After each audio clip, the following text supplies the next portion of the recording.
आपके साथ अंजना और आप देख रहे हैं नेशन न्यूज नेटवर्क। आइए नजर डालते हैं आज की खास खबर पर। चीन कर रहा लोगों का शोषण, जारी रहेगा साम्राज्यवादी एजेंटे का विरोध। बलूचिस्तान में जिनफिंग के खिलाफ उठी आवाज। पाकिस्तान सीमा बलूचिस्तान में जबरन लोगों को गायब करने में जुटी है। इस बीच पाकिस्तान सरकार ने बड़े सैन्य अभियान की घोषणा की है। सरकार के इस फैसले का बलूच नेशनल मूवमेंट के अध्यक्ष नसीम बलूच ने निंदा की।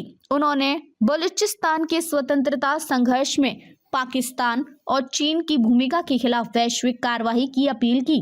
नसीम ने चीन पर भी निशाना खूब साधा और कहा कि बलूच लोग चीन का विरोध लगातार करते रहेंगे। बलूच लोगों का उत्पीड़न कर रहा पाकिस्तान। नसीम ने कहा कि पाकिस्तान और चीन लगातार बलूच लोगों का उत्पीड़न कर रही हैं। उन्होंने यह भी कहा कि पाकिस्तान सरकार अक्सर बलूचिस्तान में भविष्य के सैन्य अभियानों की धमकी देती है, मगर चल रही सैन्य कार्रवाइयों को छिपाने के लिए मनोवैज्ञानिक रणनीति के रूप में भविष्य की बात करता है।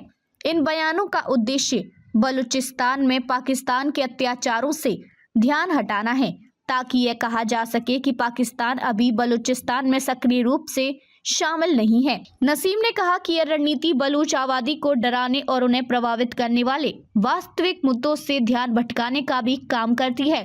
पाकिस्तान क्यों चला रहा सैन्य अभियान? नसीम ने कहा कि बलूचिस्तान खनिजों से समृद्ध है, मगर यहाँ के लोग गरीब हैं। बुनियादी जरूरतें भी पूरी नहीं हो पा रही हैं। पाकिस्तान यहाँ के संसाधनों का दोहन कर रहा है। सैन्य अभियान के पीछे एक वजह यह भी है। उन्होंने कहा कि बलूच लोग तभी शांति और समृद्धि पा सकेंगे जब भूमि और संसाधनों पर उनका अधिकार हो। तो बदला ले रहा है पाकिस्तान। नसीम ने कहा कि पिछले 2 दशकों में बलूचिस्तान के प्रतिरोधी संगठनों ने गुरिल्ला युद्ध के माध्यम से पाकिस्तानी सेना की सबसे बड़ी चुनौती खड़ी की है। अब पाकिस्तान सामूहिक रूप से बलूच लोगों को दंड देकर इस प्रतिरोध का बदला ले रहा है। उन्होंने कहा कि इसमें हत्याएं, जबरन गायब करना और अमानवीय यातनाएं शामिल हैं। अंतर्राष्ट्रीय संस्थाओं पर भी सवाल।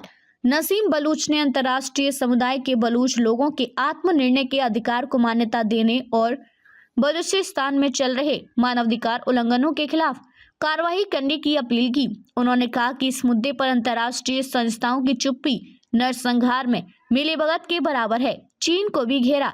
नसीम ने बलूचिस्तान के खिलाफ सैन्य अभियान में चीन की बढ़ती भागीदारी पर भी बात की। उन्होंने चीन पर आरोप लगाया कि वह क्षेत्र में पाकिस्तान की क्रूर कार्रवाइयों का समर्थन कर रहा है, ताकि वे अपनी साम्राज्यवादी महत्वाकांक्षाओं को आगे बढ़ा सके, खास तौर पर ग्वादर पोर्ट और चीन पाकिस्तान आर्थिक गलियारे CPEC जैसी परियोजनाओं के माध्यम से। उन्होंने कहा कि चीन की ये परियोजनाएं शोषणकारी हैं। जारी रहेगा चीन के साम्राज्यवादी एजेंटे का विरोध। यह परियोजनाएं बलूच लोगों को उनकी जमीन से बेदखल करने को मजबूर कर रही हैं। उन्होंने कसम खाई है कि बलूच लोग चीन के साम्राज्यवादी एजेंटे का विरोध करना जारी रखेंगे। नसीम ने कहा कि चीन पाकिस्तान गठबंधन बलूच भूमि, राष्ट्रीय पहचान और अस्तित्व के लिए सीधा खतरा है। खबरों में अब तक के लिए बस इतना ही। फिर होगी आपसे मुलाकात ऐसी एक खास खबर के साथ। तब तक के लिए नमस्कार और देखते रहिए नेशन न्यूज नेटवर्क।